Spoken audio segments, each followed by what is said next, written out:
6 grants, including the Producer's Choice. Each one of the filmmakers for the full-length category got 2.5 million. This year, it's going to be 7 films at 3 million pesos each. So it's bigger. I hope the additional fund will get somewhere. For the student films category, we're still giving away 25 student filmmakers the opportunity to create their dream films. We're giving away 25 of them a grant of 150,000 pesos each from last year's 100,000. So still bigger.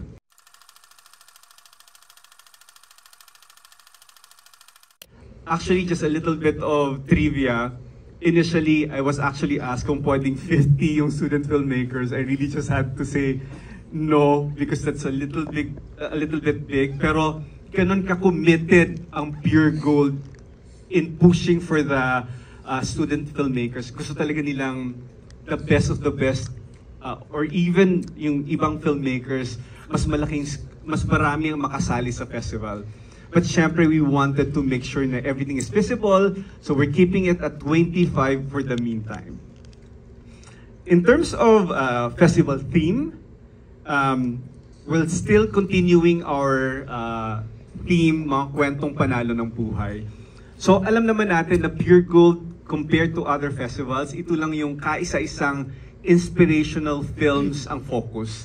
So we're talking about mga kwentong panalo ng buhay. These are family-oriented, inspiring, and wholesome films, and concepts that are really within the realm of inspiration and uplifting narratives. The genres include comedy, drama, romance, historical, sports and action. This year, pwede tayong mag-animation because we have enough time for that. We can do also musical, science fiction, adventure, and yes, even documentary. They're accepted in the festival. So, medyo malawak talaga ang pwede mong gawin sa Sine Panalo. Initially, actually, yung maraming filmmakers did not have an idea of the creative directions of Sine Panalo. That's why they did not join.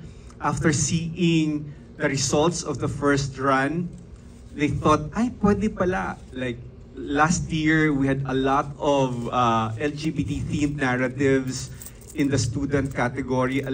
Many of them are regional na LGBT pa. So it's really very inclusive and diverse while keeping yung theme natin na we wanted to be family-oriented. Another thing na I just wanna stress is, yes, we can do naman action films. Pwede. It can actually be wholesome pa rin somehow, di ba? Parang syempre, we'll go through MTRCB and everything. It will be properly categorized, kumbaga kung ano yung rating niya. Pero still, we can do action films also. So, hindi siya ganun ka-restrictive in terms of creative things. So, pero syempre, bawal lang talaga sa amin ng horror, sex, and other things na medyo hindi ganun ka family-oriented. In summary, ito yung mga we have to take into consideration about Pure Gold Sine Panalo. In terms of eligibility, for the student category, you have to be campus-based. A lot of students are saying, graduate na po kami, pwede po bang sumali? Pwede kapag mag-MA ka. Or kapag nag-med ka or nag-law ka. Pero if you're no longer enrolled, unfortunately, hindi pwede. You can be a senior high school student kasi 15 years old yung cut-off namin. So as young as 15 until nasa school ka pa, by the time of the festival, pwede kang sumali. So in terms of full-length category, we're looking at as young as 18 years old. So kahit na estudyante ka pa lang, pwede kang sumali sa full-length category. So this is open to professional, amateur, and even student filmmakers. Pwede pa rin silang sumali dito. So ang tanong, pwede bang sumali? I'm sure a lot of you would ask this. Pwede bang sumali na last year? Well, pwedeng sumali pa sila hanggang ngayon. So, as of now, wala pa kaming rule in Sinipanalo kung may yung restriction kung kailan sila pwedeng hindi sumali.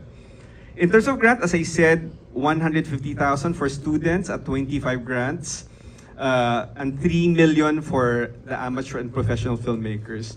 We're eyeing, in terms of grants, kasi we wanted to maximize actually yung budget nila. So we're thinking, we're actually in talks now with other partners for the festival who would give maybe a lot of discounts and support for them sa production process. So sooner we'll be announcing all these partnerships, and ngayon pa lang nagpapasalamat na ako sa kanila kasi it's going to be really impactful sa film quality na magagawa. Also for the rights, students will be pure in perpetuity under Pure Gold, particularly yung digital rights for that. While we're keeping actually certain films for the international film festivals, sinasali namin sila. Yung students, most of them will be uploaded after the festival in the Pure Gold channel on YouTube. In terms of full-length category naman, it's 100% for Pure Gold in social media. So yung mga possible YouTube placement, FB and TikTok, it's going to be under Pure Gold. But in terms of commercial, yung monies that can be collected for streaming, for theatrical run, and other things na pwedeng makuha, even yung cable rights, it's 40% Pure Gold, 40% filmmaker, and 20% under the producer's rights. So it's mostly for marketing. So, pwede bang sumali sa ibang festival, kahit na local or international, ang mga pelikula? Actually, we encourage them. Just to give you an idea, meron kaming specific person na naglalako sa mga pelikula, both student and professional, yung full-length category, sa mga international film festival. And Pure Gold is really supporting that. We really want to see this film shine, not just in the local market, but even abroad. So, walang kaso, hindi siya restrictive, pwede mong isali. Some of the films, like right now, yung Under a Piaya Moon is actually chosen by Cinemalaya to be a part of Best of the Best for the year, yung ganong category. So we'll be screening Under a Piaya Moon in Cinemalaya. So medyo ano talaga siya, medyo we do not restrict the use of the film because again, especially sa students, a lot of them nag-request sa amin, direct, pwede ba namin i-screen to for a charity film showing for the workers or for the jeepney drivers and all. We allow them because again, what's the point of keeping the film, diba? You should share these stories, these wonderful stories that they created. So Pure Gold is in full support of that. So what are the requirements? They need to submit yung logline, synopsis, full screenplay for both student and full length, proposed core theme, and sample works. For the final screening, sa full length kasi, syempre kinakailangan nating i-screen also, may speech yan, may pitching process yan. So we're looking for proposed cast, line item budget, and production timeline. For theatrical release, they'll submit the DCP ready files, poster, and music clearance. In terms of deadlines, you know, we already finished yung deadline ng Sinipanalo for full length last July 15, but we extended it. Ang daming filmmakers na naghahabol kasi nagulat sila na full script na, unlike last year na it was just a sequence treatment. So right now, just to give you a little bit of an idea, we received 121 entries already for full length. These are full scripts ha. Sobrang laki talaga. But ang dami pang gusto talaga humabol. And we're expecting a couple of entries more after July 30. For students, ito, wala na to talaga itong extension. This is going to be on August 15. Take note na sagad siya hanggang 11:59. Last year, Secret's film was submitted at exactly 11:59. So, nakakapit talaga siya doon sa deadline. For the pitch process, I just wanna discuss this. Kasi again, for full length, mayroon tayong pitch process. So, dun sa student category, they just have to submit to apply. We'll read them, we'll release the top 40. After yung top 40, we'll identify the final 25. And then, diretso na silang film production and festival proper. So that's for the student shorts category. For the full-length category, right now what happened was we accepted their applications. May initial kaming pre-reading. Again, we pre-read because for both students saka full-length, we pre-read because a lot of them have themes na hindi acceptable actually sa festival. Like, minsan may nagsasubmit ng medyo sexy film or horror film or something else na alam mo nang hindi pwede, ini-insist mo pa rin isubmit. Yung mga ganon. So, we kinda weed out those na medyo kaskas na masyadong story. Halimbawa, last year meron tayong films na may road trip with a kid. Kapag may mag-submit this year ng road trip with a kid, more likely, pasensya na po, nagamit na yung last year. So, hindi na siya pasok. So, right now, we're really screening each films. Siyempre, we also have to make sure that the filmmakers, bago man yan o luma yan, have a good reputation because we're talking here of, syempre, resources also, and we have to make sure that the funds land to the deserving filmmakers. So, we'll release the top 15 shortlisted filmmakers. All the 15 filmmakers will go through a pitching process. They'll present the concept to us. 7 of them will be given the grants. They'll be producing the films from September this year until February next year. So mahaba yung timeline nila. And the festival proper is going to be in March again here in Gateway 2 na tayo. Gateway 2 na, hindi na sa old one. So this is going to be the new home of Pure Gold Cine Panalo.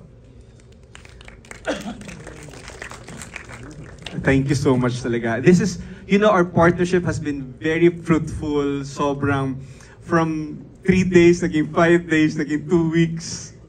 That was amazing. That was such a moment for us. So these are the key dates that we have to remember for Cine Panalo. For the student category, August 15 will be the deadline of application. We'll know the top 25 on September 26. So they have enough time actually from September until March, meron silang time to prepare for the student shorts. Unlike last year, parang ano lang they had, it was announced on December and the films were ready by March. So, ang layo ng timeline natin ngayon. In terms of full-length categories naman, July 30 is the deadline. August 15 is the announcement of the top 15 shortlisted films. And August 24 is the announcement of the winning pitches. So, 7 ang ma-announce sa August 24. And guys, just to give you a little bit of a tease, insanely crazy batch this year. Yung 121, you can see so many big names, so many exceptionally promising filmmakers submitting, first-time filmmakers. So we're really hoping to have a really good batch of films this year. Yung 7 na yan, talagang pahirapan bago pumasok. So again, in terms of key dates for all categories, January 24 is our official press presentation of all the filmmakers. As usual, from kagaya last year, yung mga student filmmakers natin coming from the provinces, we'll also invite them to Manila, we'll invite them in for the press con. We took care of all the student filmmakers last year, ganun din this year. March 14 to 25 are the dates of the festival proper. So, medyo maraming kaming pasabog this year, abangan nyo. It's not going to be a normal festival run na lang. Meron pang mas magandang moments. Kasi dati, even our gala, since we thought it was really just a 3-day run, medyo siniksik talaga namin. And even yung awards night namin was on the last day, on the 3rd day. So now we're looking at a longer timeline. We can actually spread out yung mga activities natin, yung mga gala and everything.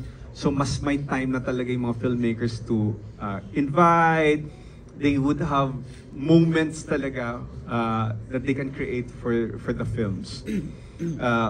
March 19 is going to be our awards night. So that's going to be another highly anticipated event. So again, our cinema partner pa rin as of today. And talagang we're exclusively here in Gateway Cineplex 18. Thank you so much again. And abangan po natin ang iba pang mga partners that we are going to announce soon. So,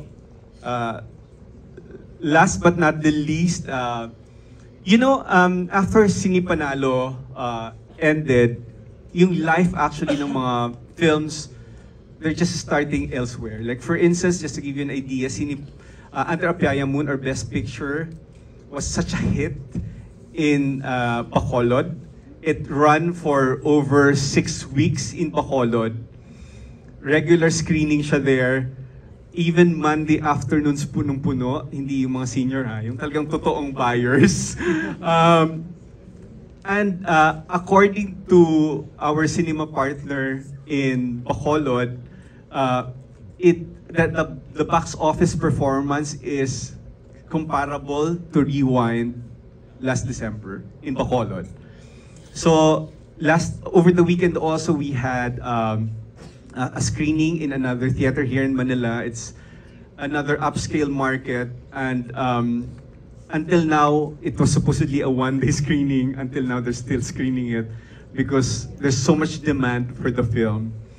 So on top of it, again, we're expecting more festival runs, and I'm announcing actually today something big. 3 of the films got in to a couple of festivals abroad.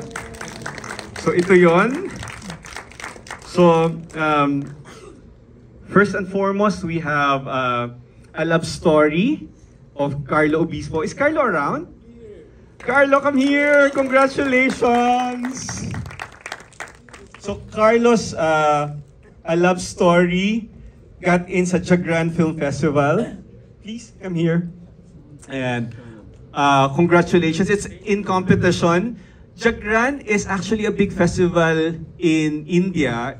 It's a touring festival. It goes to 18 cities in India.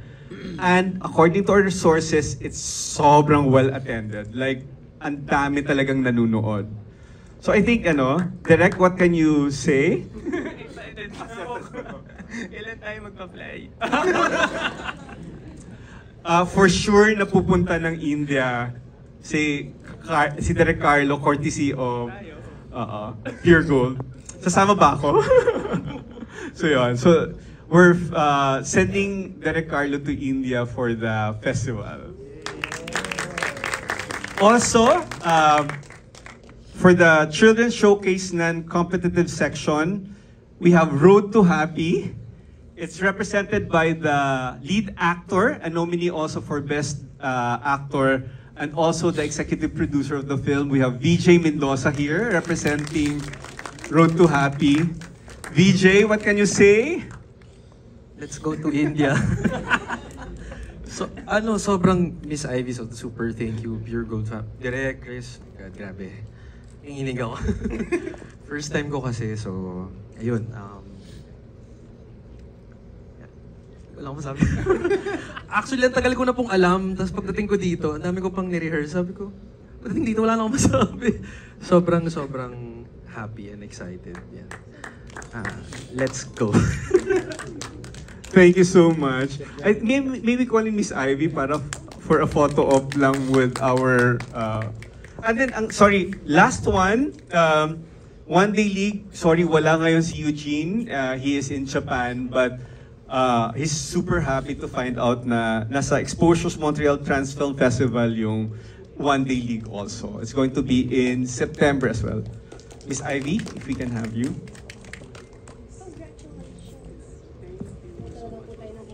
Let's go.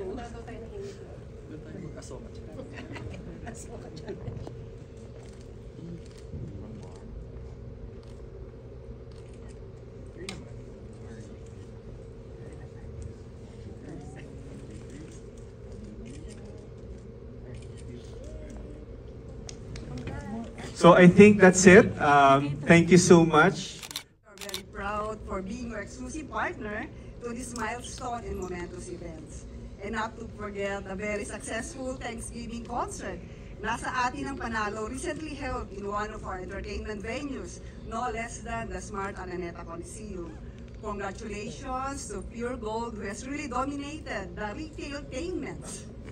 I hope you will continue to inspire the industry to discover filmmakers with their uplifting stories and with more stories to tell. Once again, thank you, good luck, and congratulations in your upcoming events. Enjoy. For still being here with us today. Welcome po to the second year of Cine Panalo. Ang saya po, and it feels incredible to say that.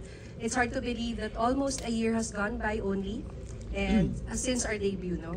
So when we first launched Pure Gold Cine Panalo, our main purpose is to have a direct impact with filmmakers, new ones, and even the veterans.